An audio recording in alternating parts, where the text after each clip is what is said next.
제가 갓 고등학교를 졸업하고 가장 먼저 하고 싶은 일이 이제 운전을 가장 하고 싶었어요. 그래서 이제 수능 마치고 면허증 운전면허 이제 문제집 하나 사서 이렇게 이제 시험 준비를 했습니다.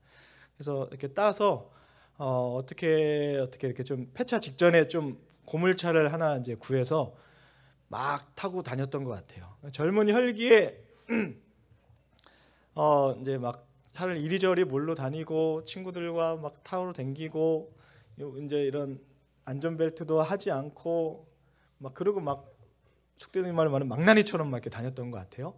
아니나 다를까 그렇게 막 운전하고 다니다가 교통법규도 막 무시하고 다니다가 이제 사고를 냈습니다. 누가 봐도 100% 과실, 제가 100% 과실로 멀쩡하게 가고 있는 차를 내립다는데 쫓아가서 박았는데 이제 받고 나서 이제 사고 처리를 이렇게 하잖아요. 그래서 이것저것 뭐 어떻게 잘못됐느니 상황 정황을 보고 경찰도 와서 이렇게 조사를 하고 이렇게 했었는데 제가 이제 뭐 그때는 뭐 보험을 들고 정식적으로 운전을 한 게 아니라 보험도 없이 이제 운전을 했었어요. 근데 뭐 사고 처리를 하다가 그 상대방 운전자가 제가 상대방 운전자 뭐 탓하는 게 아니라 갑자기 이제 제가 저 사람 보험이 없다라는 소리가 딱 들리는 순간 갑자기 이제 뒷목을 잡기 시작하는 거예요. 갑자기 이제 뒷목 잡기 시작하더니 이제 아까 이전에 말도 없었던 고통들을 막 호소하는 거예요. 그러더니 이제 좀 저에게는 너무 큰 이제 합의금을 현금으로 이제 요구를 하더라고요. 저는 또 나름 억울해서 그 정도까지는 아닌데 뭐 그 정도까지 합의금을 원하냐 그래서 제가 경찰한테 이제 이렇게 막 얘기를 했어요. 좀 너무한 것 같다라고 이야기하니까 그 경찰분들 하시는 말씀이 보험이 없으면은 어쩔 수 없게 해결할 방법이 없다. 그냥 합의하는 수밖에 없다. 너무나도 이제 명백한 잘못이 저에게 있기 때문에 하는 대로 다 금액을 줘야 된다라고 이야기를 하더라고요. 그래서 좀 그때만 당시에도 좀 적지 않은 금액을 내고 집에서 이제 두들겨 맞은 적이 있었는데 그래서 보험을 꼭 들어야 되는구나. 요즘 뭐 보험 안 들면 불법인가요? 아닌가요? 하여튼 뭐 예전에는 또 보험 안 들고 운전하는 것도 좀 있었습니다. 그래서 보험을 반드시 들어야 되는구나. 운전을 하고 또 위험한 차도로 가기 위해서는 보험을 들어야 되는구나 해서 보험을 들고 다녔습니다. 그리고 한 10여 년이 지났던 것 같아요. 여전히 이제 운전을 그때 이제 보험도 들고 안전하게 운전을 하고 있었던 그때에 또 작은 접촉 사고가 났어요. 그래서 그때는 이제 뭐 쌍방의 과실이 어느 정도 있었기 때문에 좀 다툼의 여지가 있었습니다. 근데 제가 보험을 들었는데 간과한 게 뭐냐면 제가 어떤 보험을 들었냐면요. 여러분 잘 들으세요. 제가 보험회사 광고하는 게 아니라요. 보험을 들었는데 자기 가장 보험을 드는 우선순위가 뭐였냐면요. 가격이었어요. 어떤 보장이 되냐, 어떤 혜택이 있냐, 어떤 게 나에게 잘 맞냐 이런 거 따지지도 않고 가장 싼 것을 골라서 그냥 그 보험을 들었어요. 아니나 다를까 막상 사고가 났을 때 저에게 아무런 도움이 되지 않는 거예요. 제 보험사니까요. 제 편에 들어서 좀 이렇게 좀 일 처리를 좀 해주셔야 되는데 내 쪽인지 저쪽인지 모를 정도로 이제 막 처리를 잘 안 해주셔서 그때 제가 그냥 막 경찰서도 가고 제가 뭐 조사도 하고 제가 혼자 막 이렇게 했던 기억이 납니다. 그 일련의 사건들을 통해서 제가 이제 깨달았던 거는 어떻게 될지 모르는 운전하고 또 그런 시간들 가운데 보험을 안 들고 운전하고 보험을 안 들고 이렇게 생활하는 것이 굉장히 좀 무모하고 위험하구나라는 것을 새삼 깨닫게 됐던 것 같아요. 여러분 제가 절대로 하나님을 보험으로 비교하는 것은 아니지만 보험 없이 운전하는 것이 참 위험하다는 것을 깨달으면서 뭐 그와 비교할 수 없는 우리의 변화무쌍한 인생들 언제 어디서 사고가 일어날지 모르고 언제 어디서 어려움이 일어날지 모르는 그 상황 가운데 아무런 우리를 위해주고 우리를 책임져 줄 이 없이 그냥 무방비로 살아가는 것이 여러분 얼마나 무서운지를 제가 그 일련의 사건들을 통해서 깨달았습니다. 여러분 뭐 저는 짧게 살았지만 많은 어려운 일들이 숱하게 있었죠. 여러분 계획대로 그런 어려운 일들이 지나갔습니까? 아니요. 절대로 생각지 못할 때의 어려움들과 환난들이 우리에게 다가온 경험들이 여러분 많이 있을 것입니다. 저희 이제 누나가 제가 일하고 있는 곳에 저보다 먼저 조금 일했었던 경험이 있었어요. 그래서 저에게 이제 이렇게 인수인계를 해주면서 뭐라 그랬냐면요, 동생아, 우리 회사는 정말 기적 같은 회사야, 이렇게 얘기하더라고요. 그래서 제가, 야, 회사가 그렇게 좋아? 기적이 있는 회사야? 기대를 안고 이제 회사를 이제 입사를 했어요. 그래서 이제 들어가서 막상 일을 하는데 저희 누님의 말이 이제 생각이 되더라고요. 아, 이 기적이 그 기적이 아니었구나. 왜냐면요, 하루하루 살면서 한 번도 사건 사고가 없었던 적이 없어요. 그래서 늘 제 직원들이 뭐라냐면요, 하루도 조용할 날이 없다. 늘 이쪽에서 사건이 터지고 저쪽에서 사건이 터지고 저쪽에서 일이 터지고, 그래서 오늘 하루를 버티고 내일로 가는 게 기적이다라는 거예요. 그래서 그 말이 우리 회사가 놀라운 멋진 회사라서 기적이 아니라 기적 없이는 하루를 버티는 게 기적이다라고, 그래서 기적 같은 회사라고 이제 이야기했던 것이 그제서 이제 생각이 되더라고요. 여러분, 우리 인생들이 다 그렇죠. 여러분, 기적 없이, 은혜 없이 우리가 하루를 어떻게 버틸 수 있겠습니까? 말 그대로 버티는 게 정답일지 모르겠습니다. 하루에도 몇 번씩 여러분 어떤 일이 일어날지 모르는 환난과 고난과 문제, 이쪽이 좀 잠잠하다 싶으면 저쪽에서 일이 터지고 저쪽에서 잠잠하다 싶으면 또 이쪽에서 일이 터지는 예측할 수 없는 어려움, 또 때로는 예측도 못하겠지만 감당할 수 없는 어려움이 우리 안에 너무나 많이 있다는 거예요. 이런 변화무쌍한 우리 인생 가운데 우리 인생을 책임져 줄 이는 많지 않은 것 같아요. 저도 회사에서 일을 하다가 어려운 사건들이 이렇게 닥칩니다. 어려운 환경들이 이렇게 닥쳐요. 때로는 너무나 버거운 짐들이 다가올 때가 많아요.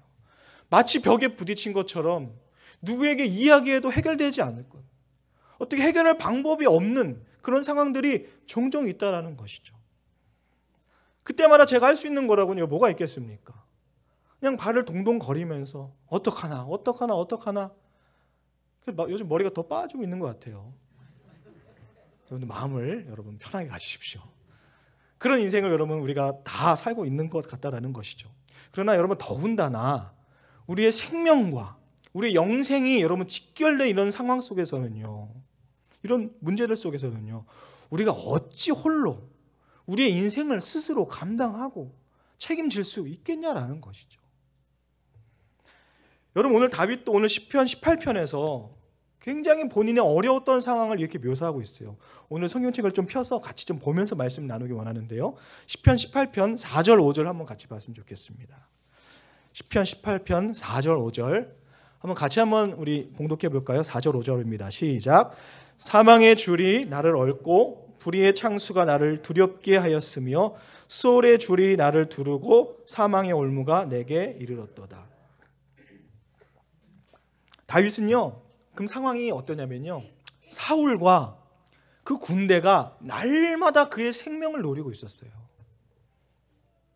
그래서 다윗이 할 수 있는 거라고는요, 그 어려움과 환난과 그 시간을 그냥 피해 다니고 도망 다니는 것밖에 할 수가 없었어요. 그 문제를 개선할 수 있는 방법과 여지가 없었다는 것이죠. 그래서 그 다윗의 날마다 소원이 뭔지 아십니까? 잘 되고 형통하고 문제가 막 변하고 이런 게 원하는 것이 아니라, 다윗의 날마다 소원하는 것은 뭐였냐면요, 오늘 내 목숨을 부지하는 것, 그냥 내가 오늘 어떤 일을 당해도 좋으니까 숨을 쉬고 목숨을 부지하는 것, 이것이 다윗이 유일하게 간구할 수 있는 것이었다라는 것이죠. 그래서 오늘 방금 읽으신 구절처럼 그 상황이 얼마나 처참하고 힘들길래 마치 사망의 줄이 나를 얽매이는 것 같았다. 수월의 줄이, 사망의 지옥의 줄이 나를 두르고 있는 것 같았다. 사망의 올무가 이미 내 앞에 이르렀다라고 그 당시의 상황을 이야기하고 있어요. 어찌할 바를 모르겠죠. 해결될 여지조차 볼 수 없었다라는 것입니다. 여러분, 다윗도 하나님을 의지하고 하나님과 늘 동행했던 너무나 귀한 인생을 살았음에도 불구하고 그 상황은 누구도 피해갈 수 없었어요. 마치 지옥이 나를 삼키려 하는 것과 같다라고 표현했다라는 것입니다. 어느 누구도 그를 도와줄 감당하게 할 이가 없었어요. 오롯이 혼자 그것을 감당해야 됐다라는 것입니다. 여러분 이 시편 읽으신 18편을 다윗이 여러분 언제 썼냐면요. 다윗이 그 모든 환난을 다 넘기고 다 감당하고 비로소 이제 평안할 때에 지난 인생을 돌아보면서 고백한 노래가 바로 이 18편이거든요. 그래서 다윗이 고백하는 게 이거예요. 이 말도 안 되는 상황을 나 혼자 감당할 수는 없었지만 돌아보니 하나님께서 감당하게 하셨고 나를 지키셨다라고 고백하고 있다는 거예요. 제가 일전에 말씀드렸던 값싼 보험처럼 마치 상황에 이르렀을 때 나 몰라라 하지 않고 끝까지 책임져 주시는 하나님의 보호하심이 있었기 때문에 이제는 창창한 앞날을 바라보면서 이제 기대도 하고 소망도 품고 꿈도 꾸면서 살아갈 수 있었다라고 하는 것입니다. 여러분 제가 그 보험을 들 때요. 여러분 어떤 제 가격 가장 싼 것으로 제가 고르기도 했지만 저를 굉장히 많이 유혹했어요. 이 보험 드시면 여러분 이 가격만 내시면 여러분 당신의 어려운 상황 가운데 가장 앞장서서 여러분들 당신을 도와줄 것입니다. 책임져 줄 것입니다. 걱정하지 마세요. 당신은 할 것도 없습니다. 내 모든 것을 다 처리하겠습니다. 그런데요 막상 그 상황이 닥쳐오니까 어땠어요? 나 몰라라 하더라고요. 화가 나더라고요. 그래도 적은 돈이지만 매달 나는 이렇게 기부를 하고 이렇게 돈을 내고 있는데 막상 사건이 닥치니까요 아무런 힘이 되지 않았다라는 거예요. 다윗이 여러분 17절 18절 여러분 다시 이렇게 고백하고 있습니다. 나를 강한 원수와 미워하는 자에게서 건지셨으며 그들은 나보다 힘이 세기 때문이로다. 18절입니다. 그들이 나의 재앙의 날에 내게 이르렀으나 여호와께서 나의 의지가 되셨도다. 여러분 이 구절이 어떤 구절이냐면요. 내가 이리 몸부림치고 저리 몸부림쳐도 감당이 안 되는 어려움이었다라고 얘기하고 있는 거예요. 내가 해결할 수 있는 능력 밖의 일이다였던 것이죠. 그래서 제가 이 구절을요 여러 가지 번역들로 한번 찾아봤거든요.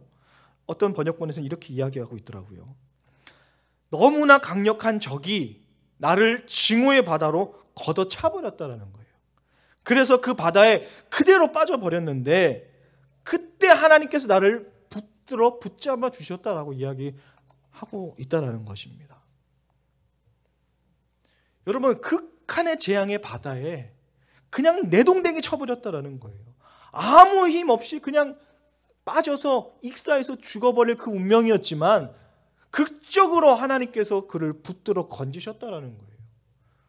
그 어려움은요 아무리 발버둥을 쳐도 감당해낼 수 없었던 그런 어려움이었다라는 것이죠. 저는요 이 구절을 보면서 이 어려움이요 다윗만 있다고 생각하지 않아요. 여러분 여기 나이가 어리든 우리 젊은이 청년이건 젊은이 공동체건 우리 어르신들이건 상관없이 여러분 각자가 다 과거에 겪었건 혹은 지금 겪고 있건 혹은 앞으로 겪을 어려움들이 누구나 다 있을 거라고 생각이 듭니다. 이렇게 말도 안 되는 상황 가운데 감당할 수 없는 어려움 가운데 있을 거라고 여러분 저는 확신합니다. 심지어 어린아이들도 각자의 다 그런 어려움들이 있다라는 것이죠. 그런데요 그때 누가 그 상황 가운데 내가 걷어차버려지고 그 걷어차버리는 발길질에서 누가 나를 붙잡아 줄 것인가라고 하는 것이 문제다라는 것입니다. 나는 도저히 내가 할 수 있는 거라군요. 발길질에 그냥 떠내려 가는 것밖에 없었는데 그 상황 가운데 누가 나를 건져줄까라는 것입니다. 정작 상황이 닥쳤을 때요. 여러분 나에게 아무런 도움이 되지 않은 그 보험회사처럼 여러분 누가 우리를 붙잡아 주겠습니까? 우리 친구요? 부모님이요? 가족이요? 자녀요? 물론 여러분 어느 정도 도움은 되겠죠. 그러나 여러분 상상할 수 없는 어려움 가운데 환난과 고난이 우리에게 닥쳤을 때에 누가 나를 붙잡아주는 그런 능력이 있는 손이 있겠냐라는 것입니다. 여러분 우리의 지위요? 열심히 모아둔 여러분 우리의 은행 적금이요? 여러분 다 경험하셨잖아요. 그렇게 큰 도움이 되지 않았어요. 그 사망의 그런 짐에서 누가 나를 건져낼까? 여러분, 저는 정말 여러분 진심으로 여러분 말씀드리는 것은요, 우리를 그 어려운 고통 가운데 꺼내줄, 견디게 해줄 뭔가 있다면요, 여러분 찾아가라고 여러분 등을 떠밀고 싶어요. 저도 좀 알려달라고 좀 물어보고 싶어요. 저도 본능적으로 우리 아이에게 공부도 잘해야 되고 친구도 잘 사귀어야 되고 운동도 잘해야 되고 이런 세상이 원하는 가치들 향해서 저도 본능적으로 때론 푸시할 때가 있어요. 그 기반에 뭐가 있냐면요, 네가 어려울 때 이 세상에서 감당해야 할 것은 공부도 될 수도 있고 체력도 될 수도 있고 세상의 인정도 될 수 있고 만족도 될 수 있다라고 저도 모르게 본능적으로 그렇게 아이를 떠밀고 있는 제 모습을 때론 발견하게 되더라고요. 근데 다시 한번 생각을 고쳐잡아요. 세상에 어떤 것이 우리 아이를 붙잡고 견뎌낼 수 있게 하겠는가? 아무리 찾아봐도 없더라고요.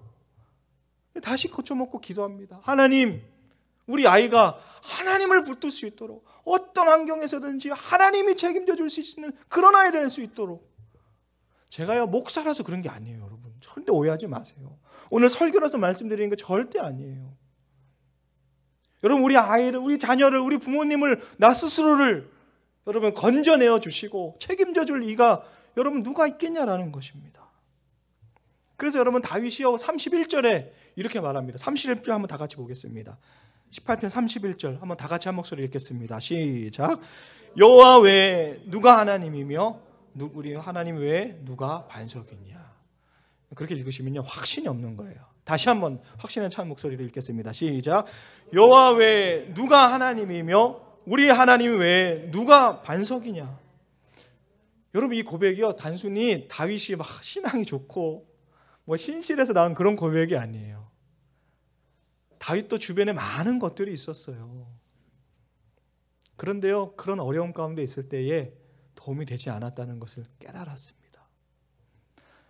좋은 친구들이 있었고 많은 재력이 있었고 그를 따르는 많은 사람들이 있었지만요, 막상 그가 어렵고 고난에 있을 때 그 곁에 아무도 없었다는 것이죠.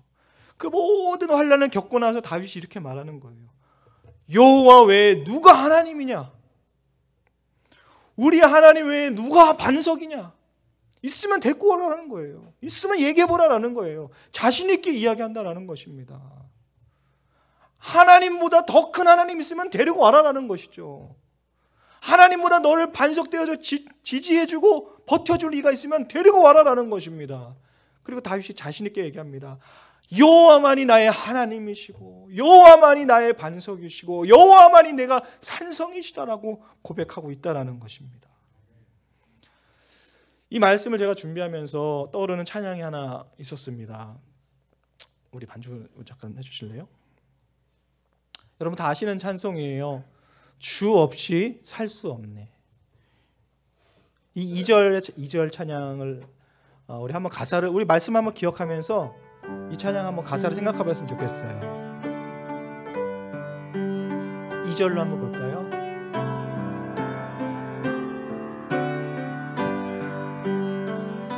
주 없이 살 수 없네. 나 혼자 못 서리. 힘없고 부족하며 지혜로 없도다. 내 주는 나의 생명 또 나의 힘이라. 주님을 의지하여 지혜를 얻을. 주 없이 살 수 없네. 주 3절입니다. 없이 살 수 없네. 내 주는 아신다. 내 주는 아신다. 내 영의 깊은 간구 마음의 소원을 주 밖에 나의 마음 네 알아주리요. 내 마음 위로하사 평온케 하시네. 다윗이 도저히 설 수 없는 그 환경 가운데 이렇게 고백했습니다. 주께서 들으시고 주께서 아시고, 다른 사람들은 다 외면해도 그때에 나를 기억하시고 나와 함께 계셨던 분이 하나님이셨기 때문에 오늘 다윗이 이런 고백을 할 수 있었다라는 것입니다. 제가 이전에 한번 말씀드렸던 적이 있었던 것 같은데요. 제가 캐나다에 있을 때 제가 섬기는 교회 청년들이 있었는데 얼마 전에 또 한 몇 번 제 교회에 찾아왔던 적이 있었어요. 감사하게 또 한국에 놀러 와서 또 같이 예배 드렸는데 이 친구들이 그런 얘기를 했어요. 제가 그 캐나다에 있을 때 그 청년들과 이제 매주 이제 기도 모임을 가졌는데 여러분 이민 생활이 정말 쉽지 않거든요. 또 특별히 그 부모님 세대보다 자녀들 세대들이 굉장히 어려워요. 정체성에 좀 어려움들이 겪고 있습니다. 뭐 캐나다인도 아니고 또 한국 사람도 아니고 그 가운데서 겪는 여러 차별이나 어려움들이 많이 있어요. 또 우리 공동체가 어떤 어려움들이 있었냐면요. 한 지체는 또 탈북민이어갖고 또 언제 추방될지 모르는 늘 그런 어려움 가운데 있었던 지체도 있었고요. 또 한 지체는 또 굉장히 많은 경제적 어려움 때문에 늘 또 조마조마하고 있었던 지체도 있었고, 또 한 지체는 또 이런 영주권 문제 때문에 비자가 이제 만료되면 또 본국으로 돌아가야 되는 이런 문제 가운데 있었던 지체들이 많이 있었습니다. 그래서 그런 여러 가지 문제들을 가지고 매주 이제 나누고 기도하고 그런 시간들을 가졌는데, 매주 기도하고 했는데 제가 어느 날은 참으로 답답한 거예요. 좀 기도하면요, 좀 같이 문제를 나누고 서로 합심해서 기도하면은 조금 나아지거나 응답받고 이런 거 있으면 좋겠는데요. 매주 같은 어려움, 같은 문제 가지고 매주 이야기 나누고 매주 기도하는 거예요. 솔직히 흥이 안 나는 거예요. 기도하는데 힘이 안 나는 거예요. 아니 이렇게 이제 청년들과 이제 좀 같이 기도에 나오자고 이야기도 잘 못 하겠는 거예요. 아니 하나님, 우리가 이렇게 엎드리고 기도하고 좀 나아가면요, 뭔가 조금이라도 당근도 주시고 좀 어떤 응답받는 좀 역사도 주시고, 예를 들어 어떤 지체가 막 경제적으로 취업이 잘 되는 친구도 있어야 될 것이고 어떤 영주권 문제도 좀 잘 되는 친구들이 있어야 우리가 힘내서 기도할 텐데, 수달이 지나도 통일한 문제 갖고 맨날 끙끙 앓다 보니까요, 이게 이렇게 하는 게 맞는 것인가 싶더라고요. 근데 얼마 전에 그 왔던 청년들이 이야기하더라고요. 목사님, 제가 언제 가장 기뻤고 언제 가장 하나님과 친밀했던 시간인 줄 아세요? 그때가 언제냐면은 바로 그 어려움 가운데 있을 때, 동일한 어려움, 해결되지 않는 그런 문제 가운데 있었지만 그 순간이 얼마나 기뻤는지 몰라요. 얼마나 하나님과 가까이 친밀한 시간이었는지 몰라요. 그 고백을 하더라고요. 여러분, 다윗이 여러분 이런 경험을 했어요. 오늘 막 기도했어요. 하나님, 나를 이 불의의 창세 나를 건져내 주시고 이 수많은 이 죽음의 협박에서 나를 건져내 달라고 기도하는데, 아침에 눈을 또 일어나면요, 그 군대는 더 많아지고 더 내가 도망갈 곳은 더 좁아지고. 여러분, 하나님 앞에 기도할 맛이 나겠어요? 하나님 앞에 매달릴 맛이 나겠어요? 그런데 다윗이 여러분 어떻게 하나님의 구원의 손을 경험했냐? 여러분 6절 한번 같이 보실까요? 6절 제가 읽겠습니다. 내가 환난 중에서 여호와께 아뢰며 나의 하나님께 부르짖었더니 그가 그의 성전에서 내 소리를 들으시며 그의 앞에서 나의 부르짖음이 그의 귀에 들렸도다. 고백하는 게 구원이었다라는 거예요. 허공에 외치는 것이 아니라 나의 작은 고백도, 나의 간구도 하나님께서 들으시고, 그리고 우리의 고백이 그의 귀에 들렸다라는 게 구원이었다라고 다윗은 고백하고 있는 거예요. 당신은 깨닫기 힘들었겠죠. 저도 기도하면서 매번 답답했어요. 이 기도에 의미가 있을까? 하나님 앞에 나아가면 의미가 있을까? 나는 여전히 힘들고 나는 여전히 문제 가운데 둘러싸여 있는데 오늘 내가 예배하고 오늘 내가 기도하는 어떤 의미가 있을까? 그럼에도 불구하고 내가 하나님 앞에 고백하고 간구할 때요, 하나님 한 번도 나를 외면치 않으시고 한 소리에 한 음절이라도 하나님께서 그 귀에 응답되었다라는 것입니다. 다윗이요, 여러분, 지나고 나고 보니까, 어려움을 다 감당하고 하게 보니까요, 하나님께서 듣지 않으신 것이 하나도 없었다라는 거예요. 오늘 담임 목사님께서 오늘 기도 가운데 오늘 광고하셨는데, 여러분 한 고백도 하나님 놓치지 않으세요. 설사 내가 기도한 것은 내가 잊어버릴지라도 하나님이 잊지 않으시고 들으신다라는 거예요. 그것이 응답이었고 그것이 구원이었다라는 것입니다. 그런데 여러분, 하나님은 이처럼 너무나 자비롭고 너무나 은혜로운 하나님이시지만 동시에 공의의 하나님이시다라는 것이죠. 단순히 만화에 나오는 램프의 이 지니처럼 뭐 묻지도 않고 따지도 않고 그냥 얘기하면 다 즉시 응답해주는 그런 하나님이 아니시다라는 것입니다. 25절, 26절, 27절에 보면 이렇게 나와 있습니다. 자비로운 자에게는 주의 자비로우심을 나타내시며 완전한 자에게는 주의 완전하심을 보이시며 깨끗한 자에게는 주의 깨끗하심을 보이시며 사악한 자에게는 주의 거스르심을 보이시리니 주께서 곤고한 백성은 구원하시고 교만한 눈은 낮추시리다. 여러분, 이게 말씀이 무슨 말씀이냐면요, 준비된 자에게, 온전한 자에게, 가난한 마음으로 하나님 앞에 매달리고 찾는 자에게 응답하신다라는 거예요.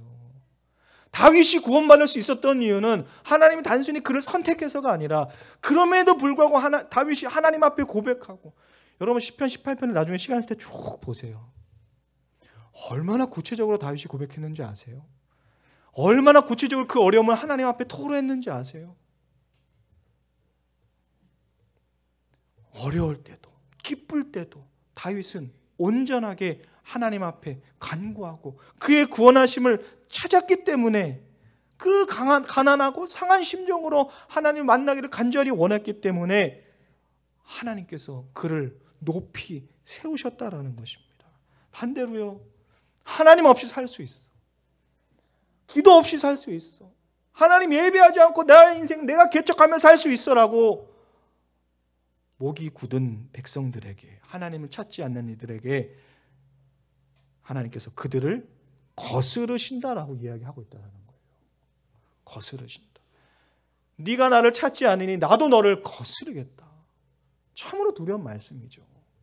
그러나 너의 어떤 상황에도 불구하고 나를 찾는다면은 내가 듣고 응답해 주겠다라는 것이 하나님의 구원하심이다라는 것입니다. 마지막으로요, 하나님께서 우리에게 어떻게 그러면은 일하시는지 보기를 원하는데요, 하나님께서 우리가 기도할 때 그 원수들을 직접 없애지 않으셨어요. 직접 떠나게 하지 않으셨어요. 그러나 그 원수들의 공격을 막을 수 있도록 오늘 말씀에 구원의 방패를 주셨다라는 거예요. 하나님 전능하신데 그냥 싹 없애주시고 그러면 하나님의 이름이 더 높임받을 텐데 이해가 안 갔어요. 굳이 연약한 나에게 방패를 주신다. 그리고 우리가 그 부족 방패를 막고 있을 그때에 때론 힘이 없고 힘이 달리고 감당하지 못할 그때에 하나님의 그 강한 오른손으로 우리를 견디게 해주시겠다라고 말씀하셨다라는 것입니다. 무슨 말씀이냐면요, 문제가 있을 때에 우리를 그 문제보다 더 크게 하셔서 그것을 감당토록 하시겠다라는 거예요. 그래야 그 하나님이 여호와 하나님인 줄 네가 알고 그 하나님 앞에 엎드릴 줄 알고 하나님 앞에 매달릴 줄 아는 것이, 왜냐하면 그것이 구원이기 때문에, 그 자체가 응답이기 때문에 하나님께서 우리가 스스로 친히 감당케 해주셨다라는 것입니다. 여러분, 우리는 오늘 돌아가서도, 아니면 지금 이 순간에도, 아니면 내일도, 아니면 계속해서 그 원수들의 공격에 쉽게 노출될 거예요. 어떤 어려움이, 어떤 감당할 수 없는 수많은 환난이 우리에게 올지 모릅니다. 그래서 우리는 쉽게 노출되고 큰 버거움을 여러분 느끼게 될 거예요. 여러분 믿는 자들이라고 해서 그 어려움이 우리에게 오지 않는 것은 아니다라는 것이죠. 그러나 여러분 오늘 말씀에 우리에게 말하고 있습니다. 찾는 이들에게, 하나님 앞에 엎드리는 이들에게 그 구원의 방패를 우리에게 주시고, 그래서 그 어려움을 견디게 하시고, 그리고 그 버거움 속에서는요, 하나님 그 강한 오른손으로 나를 도우사 그 어려움을 더 견디고 붙들어 주신다라고 우리에게 약속하고 있는 줄을 믿습니다. 여러분 이 모든 것은요, 준비된 자들에게, 여러분 간구하시는 자들에게 하나님께서 주시는 것임을 여러분 기억하시고, 여러분 어떤 고백이든 상관없어요. 멋들어진 기도 아니어도 돼요. 여러분 다윗도요, 굳이 풀어했었다면요, 때로는 불평 불만밖에 없었던 그런 시편들도 있어요. 그럼에도 불구하고 다윗은 놓지 않았어요. 하나님 앞에 고백하고 하나님 앞에 예배하는 것을 놓치지 않았어요. 여러분 우리도 그 어려움 속에서 하나님을 꼭 붙들고, 하나님이 우리 다윗처럼 뒤돌아보니 하나님이 들으시고 응답하셨다라는 고백을 모두 하게 되는 저와 여러분 되시기를 주의 이름으로 축원합니다.